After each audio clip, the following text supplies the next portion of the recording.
Good morning. Let's try that again. Good morning, Montreat College. Great to have you here. It's a great day. Happy Monday.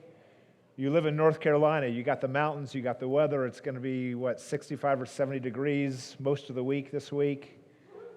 We're halfway through the semester. Hope that your midterms are going well. Are you in midterms right now? Past them? Ahead of them? Past them? Midterms go well? That's silent. Well, glad to have you here. We have a really special guest with us this morning, Mr. Jack DeBoer. Jack and I have known each other since 2009 and became friends when I was serving at Sterling College in Kansas. And we've maintained a friendship over these years. And we were together a few weeks ago. Really delighted, Jack, to have you on campus. Let me walk through an introduction to Jack so you have a sense of who he is and the journey he's been on. And then we're going to get into a book that he's written and have him unpack for all of us some really important elements of his journey. So Jack is from Michigan, was born and raised in Kalamazoo, Michigan, and began selling real estate during summers as a high school student. He went to Michigan State University, graduated in 1952. He served in the Korean War as a military police officer, and then after the Korean War, teamed up with his father to build homes in Michigan. In 1966, Jack began a career building apartment units.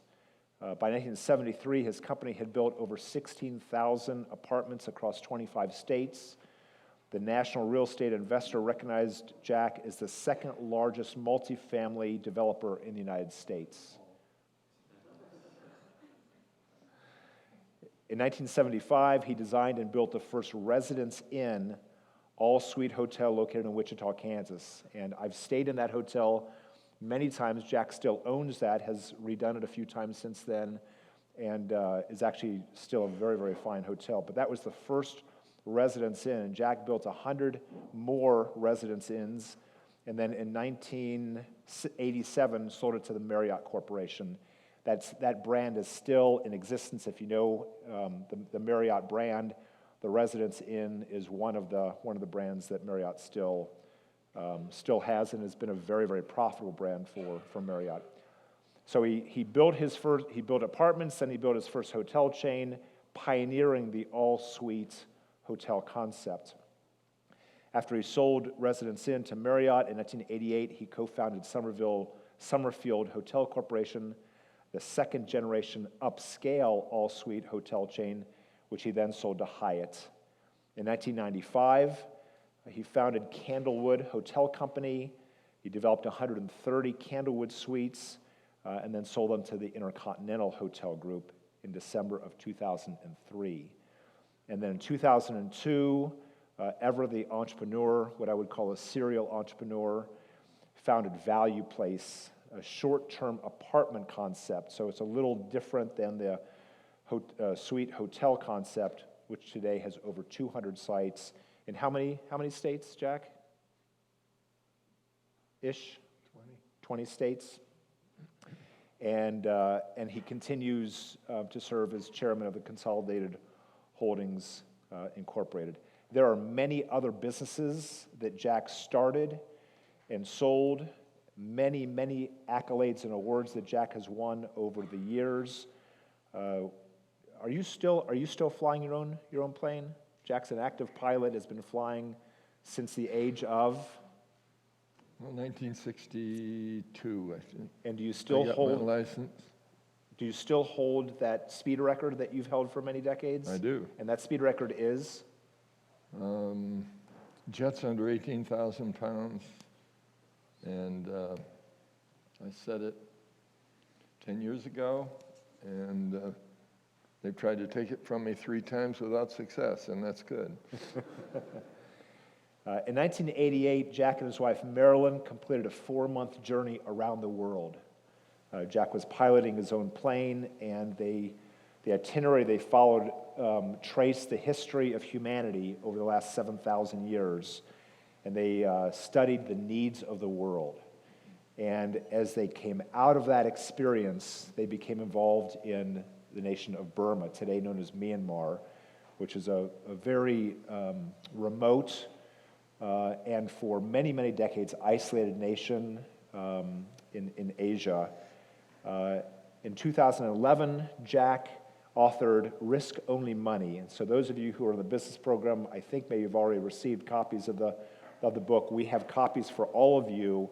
So on your way out, please pick up a copy. We are going to be talking about Jack's book, Risk Only Money, today. It's also been, if you'd rather read it in Burmese, it's been translated in Burmese. So let us know and we'll get you a copy of that. I don't know what that one says.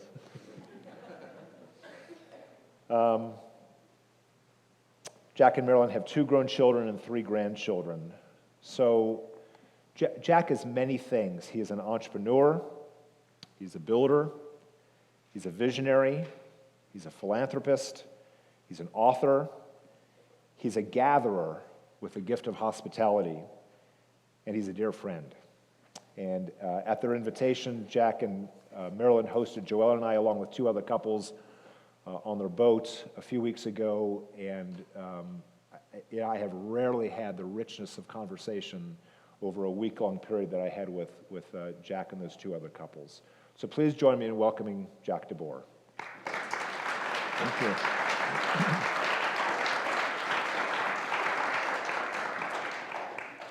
So Jack, I'm going to begin our time by reading from the prologue of your book, Risk Only Money. And you start, prologues and introductions often really capture the essence of a book. And so I'm going to read the first part of the prologue and then ask you what it is you learned as a result of this experience. For 2 days I lay there in darkness, shades drawn and covers pulled over my head. I was paralyzed with fear, with self-loathing, with shame, with the realization that I didn't know what to do next. I had hundreds of creditors I couldn't pay, hundreds affecting the lives of thousands of people. A few days before, one of them called me on the phone. I want my money by Friday or I'll kill you, he said. Who is this? I asked. By Friday, he said, or you're a dead man. Click. He hung up. I didn't know who to pay. I didn't know who to be afraid of. I only knew that he was one of hundreds of people Jack P. DeBoer and Associates owed money to. He was one of the thousands of people I hired, probably a contractor, to help realize my ego-fueled dreams of being America's biggest apartment builder. How do you pay off hundreds and have an effect on the lives of thousands of people? There are plenty of towns in Kansas whose population is smaller than my creditor list. Where do you even begin? That phone call brought me face to face with the reality of my situation. I tried to picture the man who had been on the other end of the phone call. He was probably a contractor in some city where we were building yet another of the, quote, apartments that Jack built, end quote, another monument to me. I pictured the man pacing as he held the phone to his ear, his eyebrows knitted over slitted eyes, a vein bulging in his forehead, flecks of spittle flying as he yelled into the receiver. As I pictured that man, the man who had threatened my life, I saw him as a human being. I thought of the stress he must have been under because I hadn't paid him the money I owed him.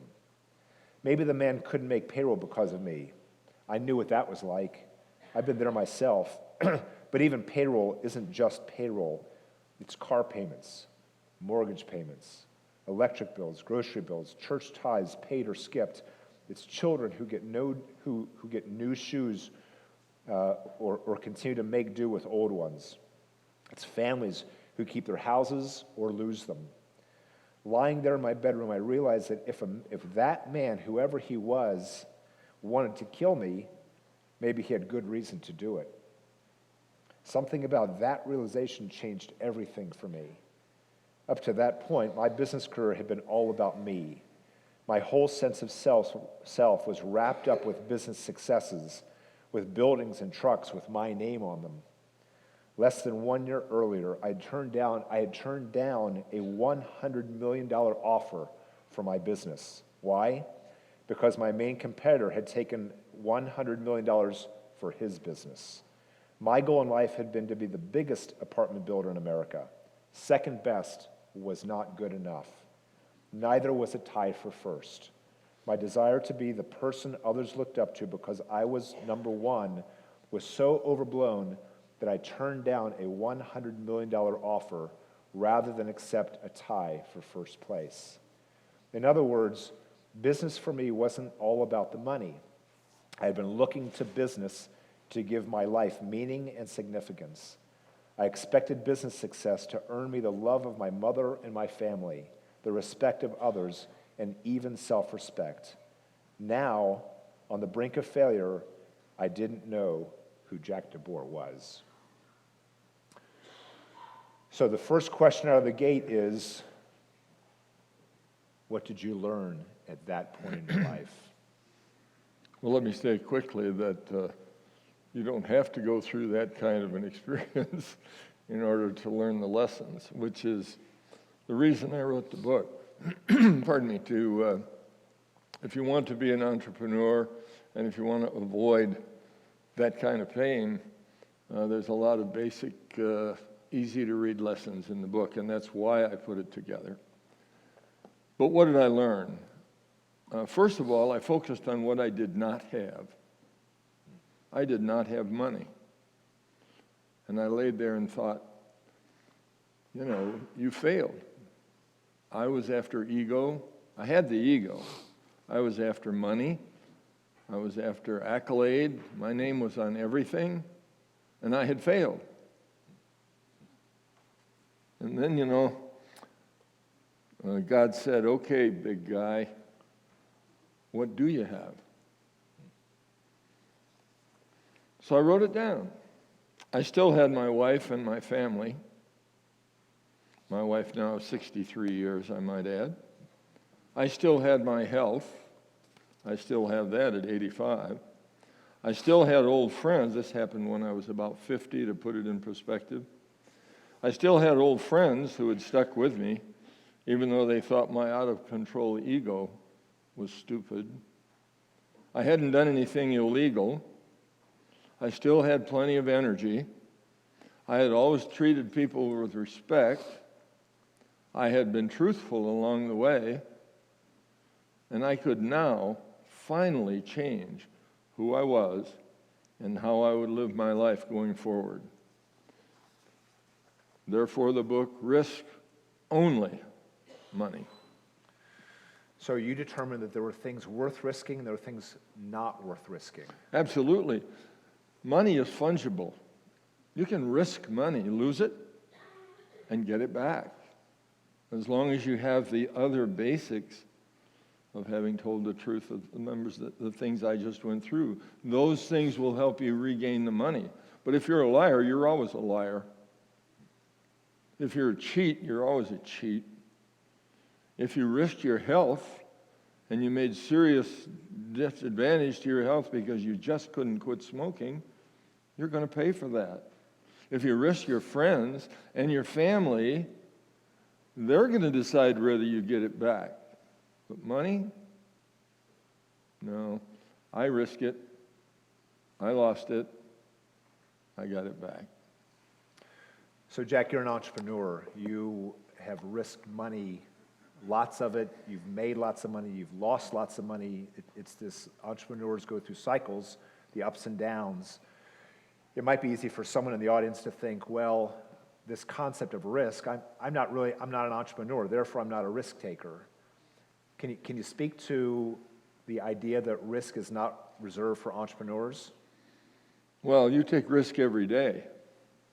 I mean, I won't be the first one who sat here and talked to you and said, decisions you make today are going to affect your inability to make correct decisions in the future. That's an interesting concept.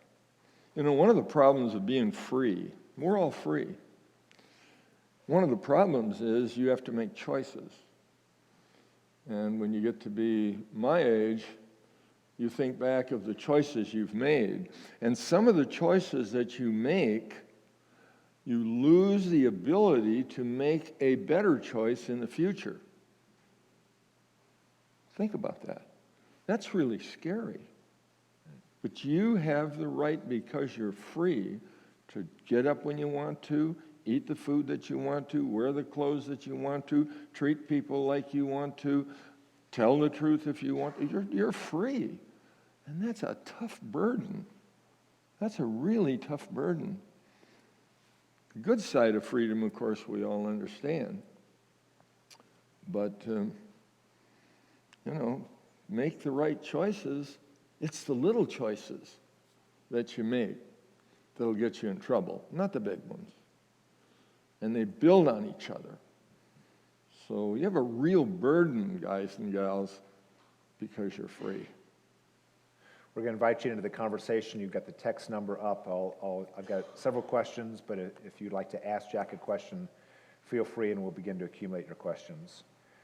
Jack, your book is outlined, it's a fascinating outline. The three sections of your book are striving, success, and significance. So in the first section on striving, you open with this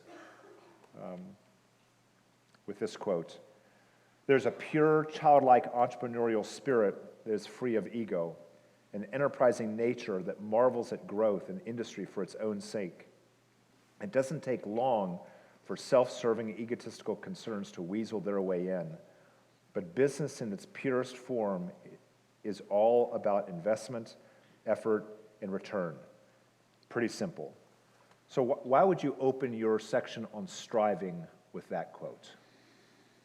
Well, I think early success, is a real burden. If you're a success, you really think you're pretty hot stuff. You're smart, you made the right choices, and you're successful. I have a sign in my office, however, hangs on the wall in my office, and Paul, you've seen it, and it says, "Success is seldom permanent. Neither is failure." So I wanted to point out in the beginning that having immediate success is a burden, because it opens the door for ego. And the first third of this book is about ego. I wanted my name on everything. The apartments that Jack built. Jack P. DeBoer Associates. I today hate that name. My name's not on anything today. And I've been eminently more successful both financially and with who I am when I got over it. And that's why the first third, I call it ego, you call it striving, is really a burden. In the middle part, once I got my act together of success, it was pretty easy. And the third section is moving to significance in your life. And I have to tell you something, and people say, "Yeah, Jack, easy enough for you to say." But it is a lot more difficult to give money that you have away effectively than it is to earn it.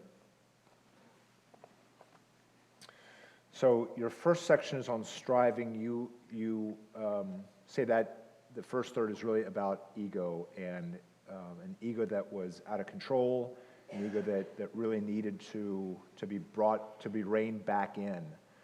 The second section of the book is about success. And your first section in the success section of the book, the first chapter in the success section of the book, is called The Gift of Failure. And you say this: "As much as we strive for success, sometimes the greatest gift turns out to be failure. It is failure, not success, that forces us to face the realities of who we are, who we have become, and who we might yet be. The business person who pays attention will find great riches and wisdom in the ruins of failure. My gift of failure was simply moving me from my false sense of myself to real humility." So why would you open a section on success with a chapter on failure? It's a great big warning. Now, does that mean that you have to burden yourself worrying about failure all the time? Of course not. But it's out there. And you need to be aware. And I keep going back, guys and gals. Risk-only money. When you make decisions, when I make decisions in our businesses, and I look at it and I say, what is the risk? Does it risk our reputation? Does it affect my marriage? Does it affect my telling the truth? Does it affect any of those other 7 things that we talked about in the beginning? I'm very careful. And then I say, does it affect money? Yeah. Can I lose it and still not get another call like that? Yeah. Okay, let's go do it. Would you mind talking about failure and what kind of failure was really most impactful for you? Well, I think, failure, there's a lot of failures. I mean, you make a left turn instead of a right turn and you get lost, that's a failure. Well, you get over that. My failure was a sudden screeching halt of my ego. And all the rest of them pale by that, in my mind. So I couldn't come up with, I have lots of failures, of course. I've started 30 businesses in my life. Most of them failed. Well, but they failed for money. And they didn't cost other people. They cost me money. That's a failure. But it's okay. Move on. Move on. So what would you say to these young students, many of whom are business majors or business minors? We have a music business program here. Others that are not business majors but may end up working or leading in business in some form or fashion, or in education or in healthcare. What would you say to them in terms of them starting out? What advice would you have for them as they graduate and move into that first job, that second job, these early years? In 25 words or less. All those answers come in books that are in the library, and the bookshelves are filled with business success books. I have young people come to me on a regular basis, and the first thing they say to me when they come in is, I am really glad to be able to get your time. I know how busy you are. Don't say that. I'm not that busy. I've got a whole lot of people who can do stuff, and yesterday I drove around your beautiful city in the mountains yesterday by myself. I wasn't that busy. My phone rang one time, and it was my grandson. So don't ever say how busy you are. And the other thing you don't want to say is to an older person, how are you? You don't want to know. I ate in the restaurant last night at the Biltmore Inn, which is a lovely place. And by the time I walked into the restaurant, the young lady who greeted me and then handed me off to the cash register, who handed me off to the person who took me to my table, handed me off to the person who is the maitre d', who handed me off to the waiter. 5. It's a lovely restaurant. 5. Every single one of them started the conversation, how are you? They don't care. So I said, who's in charge here? That's when you get old, you can do this kind of stuff. And I said, who's in charge here? And the maitre d', who was very nice, and is there anything else I can do? And I bring this, and you want that, and here, you sure you're okay? How's the food? I said, you stop it. I said, who's in charge? He said, well, so-and-so. I said, I want to talk to him. He came over, and I said to him, the meal is wonderful. The surroundings are outstanding. All of your people are just the best, and I'm in the lodging in the hospitality business, and I can say that with some experience. But please, I said, tell these young people not to ask old people, how are they? And he looked at me with a blank stare. So don't do that, guys and gals. Don't do that. There's a lot of things you can say, and how are you don't fit. Well, the questions are rolling in from our students, and I want to get to them, but I want to ask you about one more thing before we get to the students' right. questions, and that is the last section of your book is on significance. You took this trip in 1988. Does the chapter on significance start after the trip in 1988 around the world, or does it start before that? It amplifies during our trip around the world. And I have to tell you that the great joy of my life is the significance portion. I mean, I can do a deal and make money, and okay, good. And that's good. But I got to tell you a story. We've been in Burma for now 27 years. Burma's a country in Asia, as you know, bordered by Bangladesh, India, China, Laos, and Thailand. China. And there's 60 million people there. Make a long story short, we've been active there for 27 years. There was no one else in country from a non-government organization. There was this tough dictatorship. And one of the things, and I'm not going to bore you, I can talk the rest of today and tomorrow about the one, and you met Fritz Kling, who runs our foundation, and God gave us Fritz Kling. He's a lot smarter than I am. He's done some incredible things. And one of the things we did is we ran across the only place for children who are deaf in all of Burma. And it was put together called the Mary Chapman School. It's in Yangon, used to be Rangoon. And it's a terrible place. It was.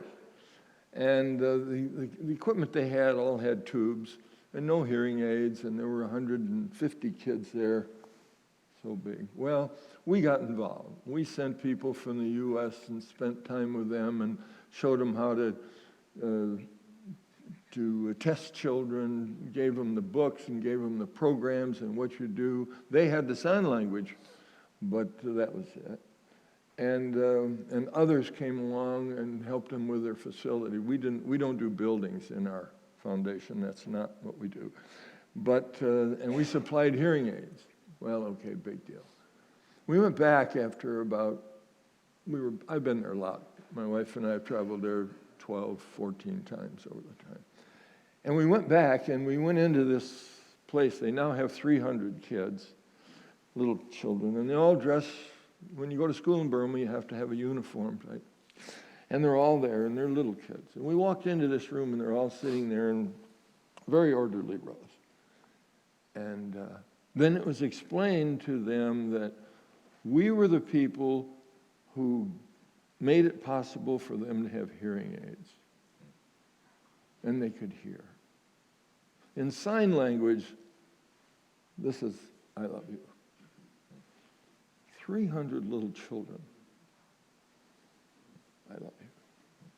I can't tell this without tears in my eyes. But I have to tell you, you get so much more than you will ever be able to give. You know who my hero is?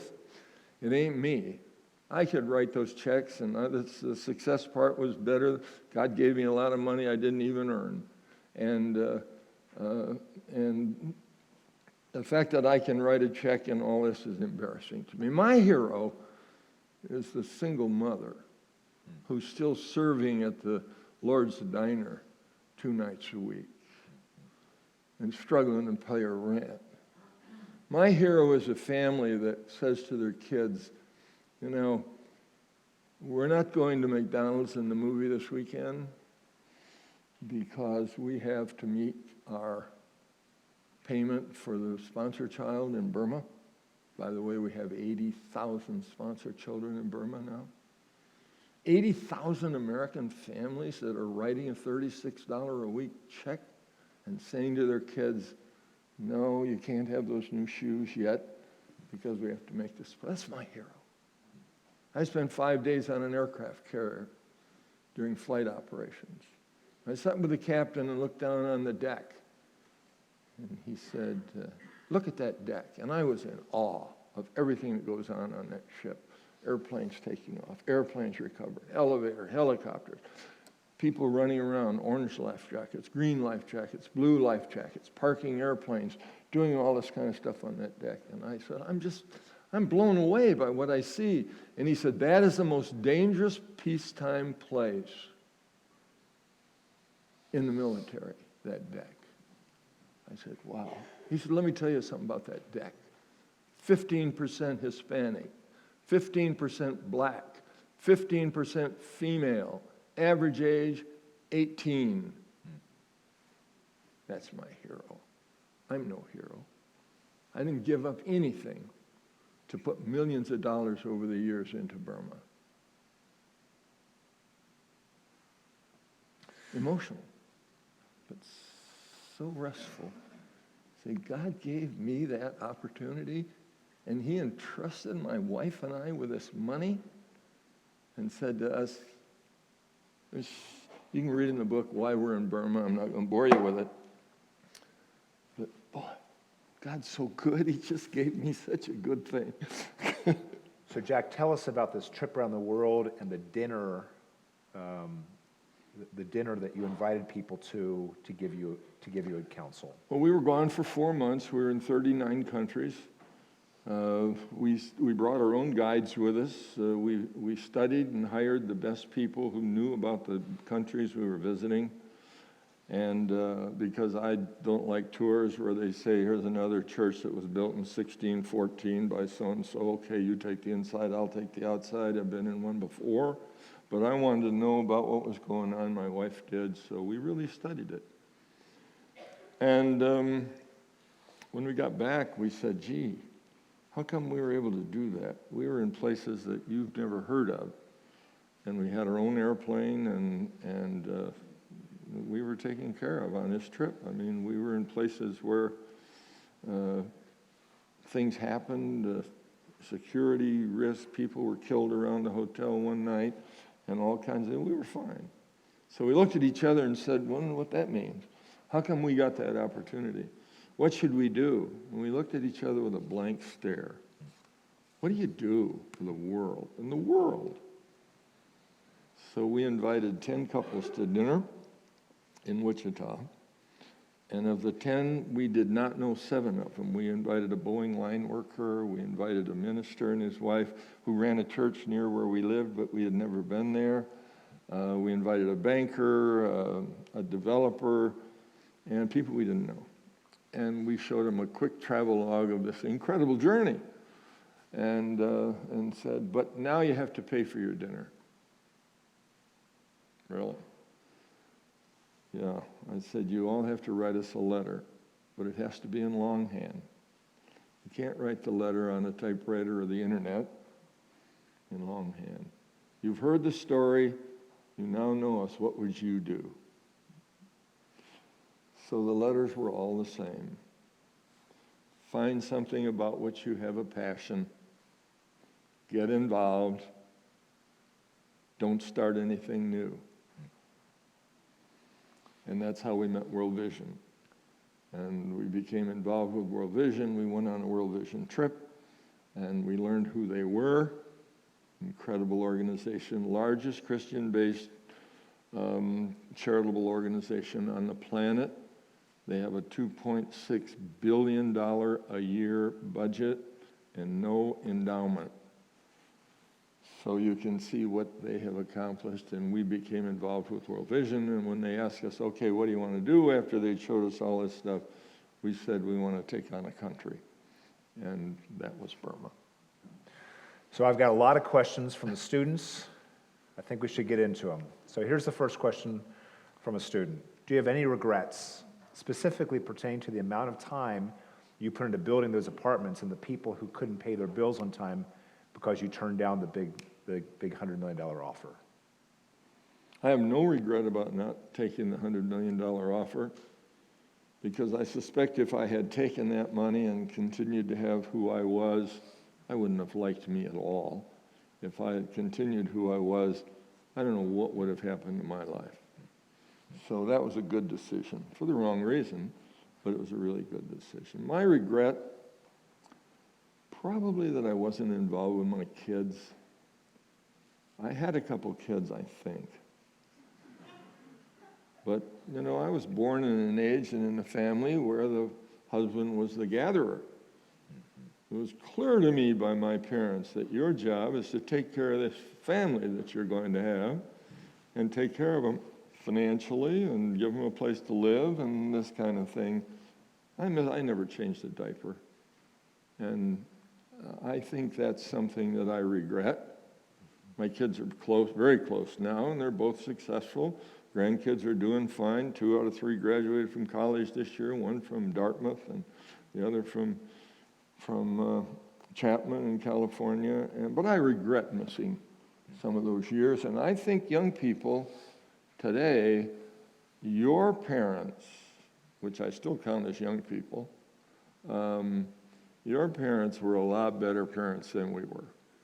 Not a better mother, because the mother went to work, and that was tough. But a lot better fathers than I was, and that's a regret.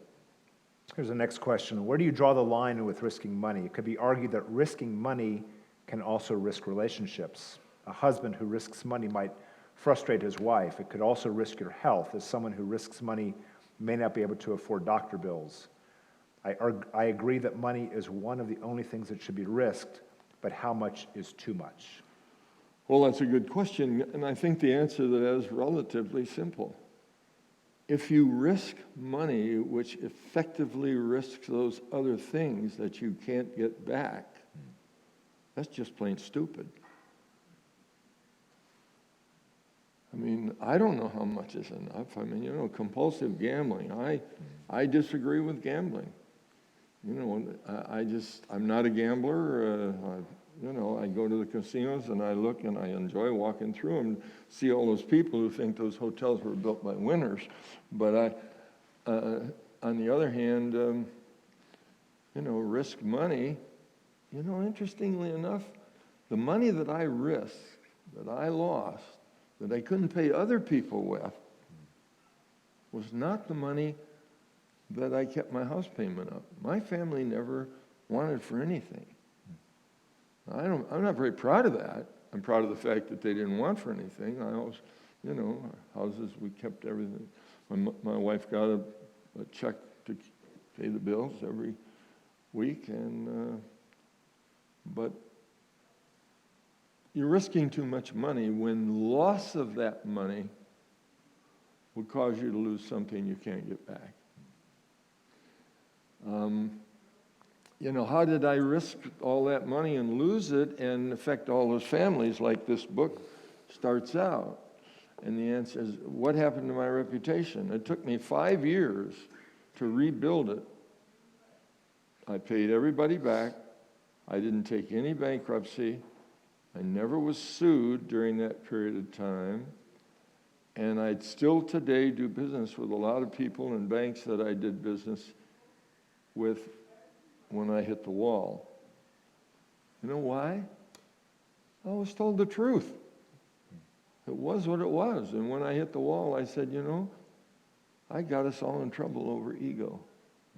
And once they understand, and you're not a liar, and you don't run away from your problems, remember this: the world will help you up,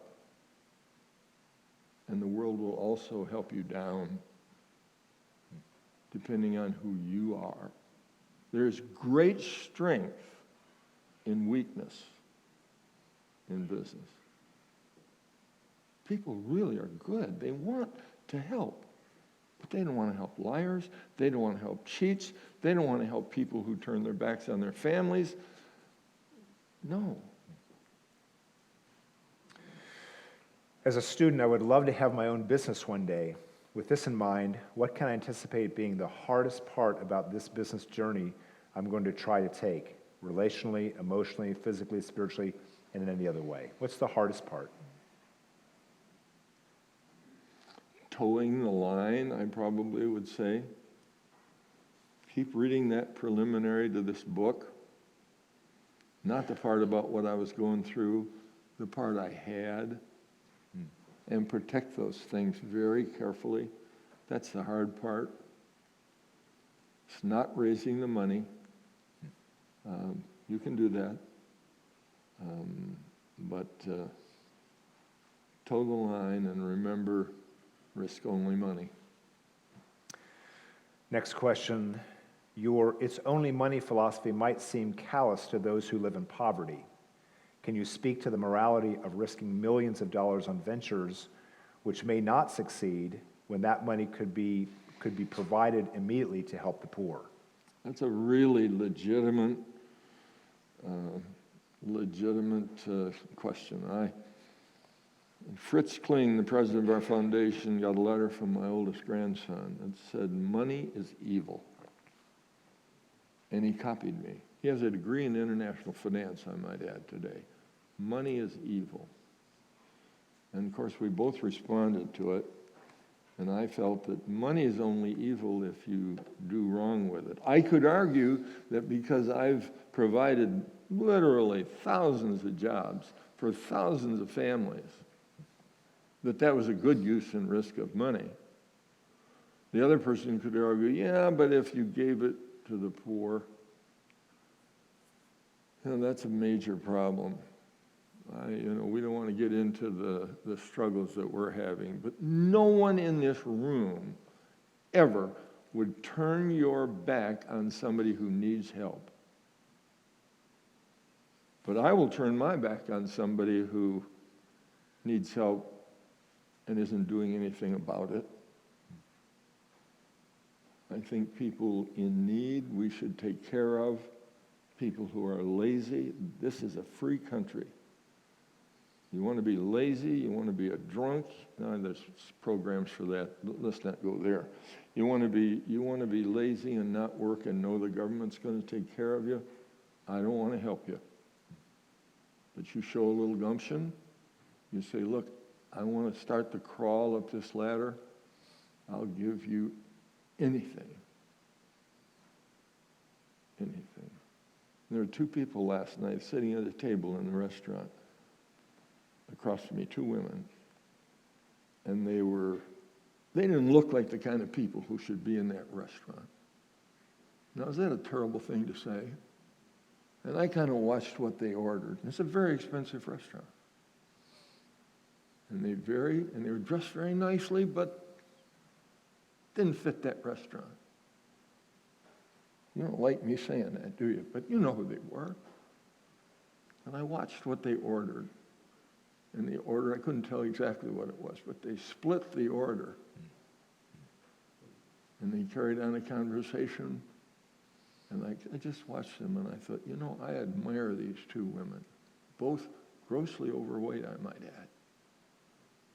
But they had a nice conversation, and they were there. And so I called the maitre d' over, and I said, look, I want the check from that table, but you can't tell them who. Just tell them somebody in the dining room took care of the check.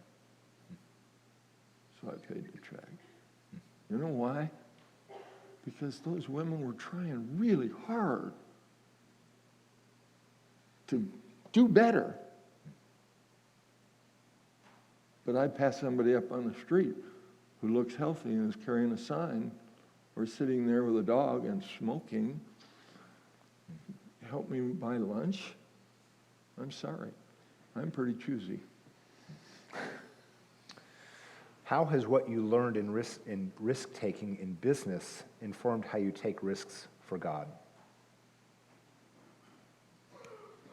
Boy,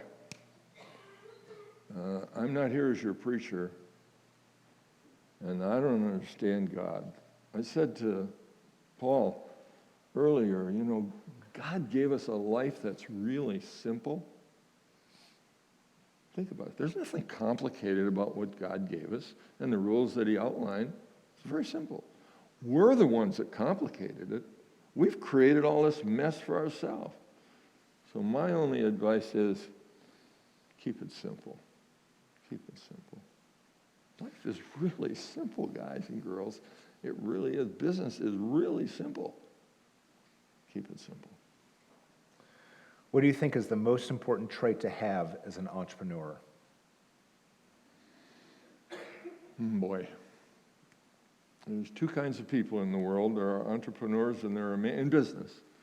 There are entrepreneurs and there are managers. During my ego phase, I thought I was both.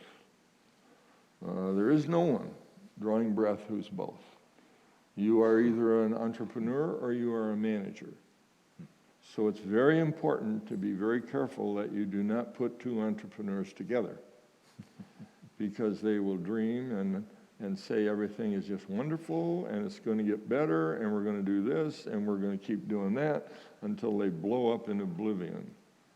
Or put two managers together because they sit around with the green eye shades and they tell, oh my goodness sakes, we just better not do that. 2 and 2 still equals 4, and they will muzzle each other until they have failure. So I say, mix them. Put the entrepreneur with a manager. Let me tell you one last thing, because I know we're 2-3 minutes away from quitting here. But the whole thing of the world is simple, and do reduce it to the lowest common denominator when you make a decision. Don't let all this peripheral crap affect your basic decisions. One of the problems that you have is we have delivered to you a society which is gray. I lived in a society when I was brought up that was black and white. I knew exactly what was right. I knew exactly what was wrong. Did I always do that? What was right? No, but I knew it. And I look at you and I look at my grandchildren and I say, beware. You live in a gray world. So don't get sidetracked. Focus on what's right. You know what's right and what's wrong. Sort it out and keep it simple. So here's a really practical, we've got time for, this might be the last question. Very practical question. As a new graduate with student loan debt, no established credit, and little experience, where might I start to find the resources and capital needed to pursue my first business venture? Wow. Would you show your hand? Who asked that question? Because I admire, you are an entrepreneur. You wouldn't be thinking like that. Well, first of all, if you know you can pay a debt, or if you borrow money, if you know you can make a $100 payment, promise 50. And then you can make the 50, and then once in a while make 75. If you know you can make 100. Why did I tell you that? Because there's a few ways to start a business. First of all, you have to have some energy and the idea and the design and what you want to do. And, everything's been invented. Everything is just a part, an improvement. So don't get too complicated. Velcro, God grew Velcro. It's a wonderful thing, but go to the field, and when that stuff sticks to you, that's Velcro. So just remember, keep it simple. But where do you get the first buck? Well, first of all, get your financial world in order. If you've got student debt, which I could talk for a while about, I disagree with student debt, frankly. I don't agree with Sanders' idea that all universities ought to be free. But I think student debt is not the way to get there. I mean, you ought to be able to work your way through the college experience and come out the other side with a reasonable position. Now, Paul and I argued this on the boat. He was telling me that student debt's okay. That's what pays the bills and keeps the lights on around here. But I have a side on that. But how do you start your business? Well, where do you get the money? You borrow money from your family. Be careful. Borrowing money from your friends is extraordinarily dangerous, but it may be the way to do it.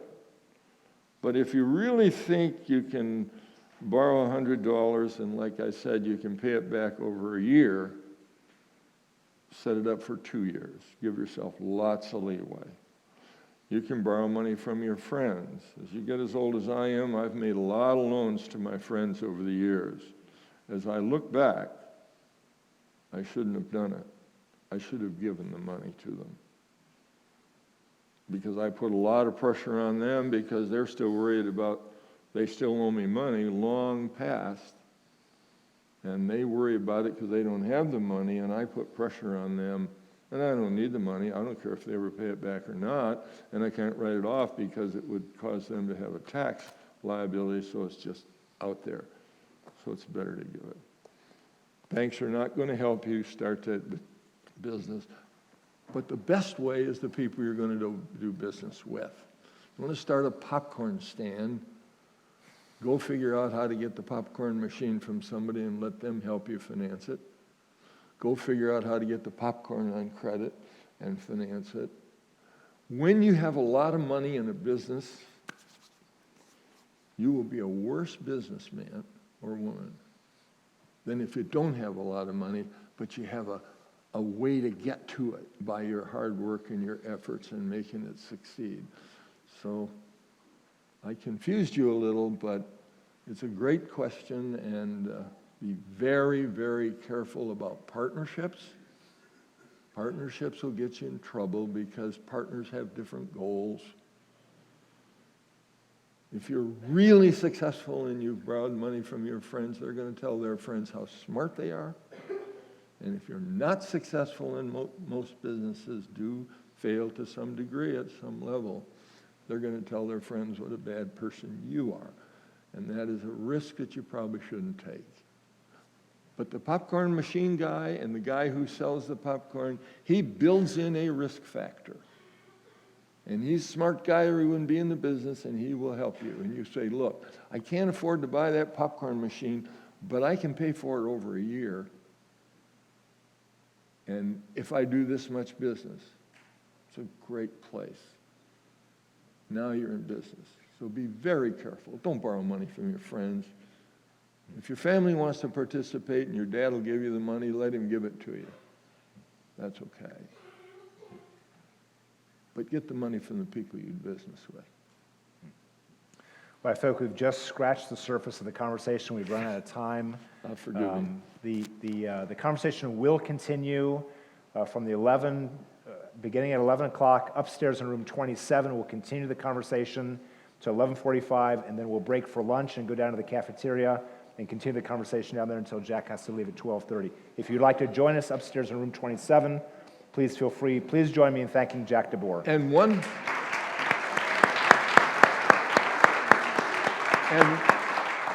one last comment.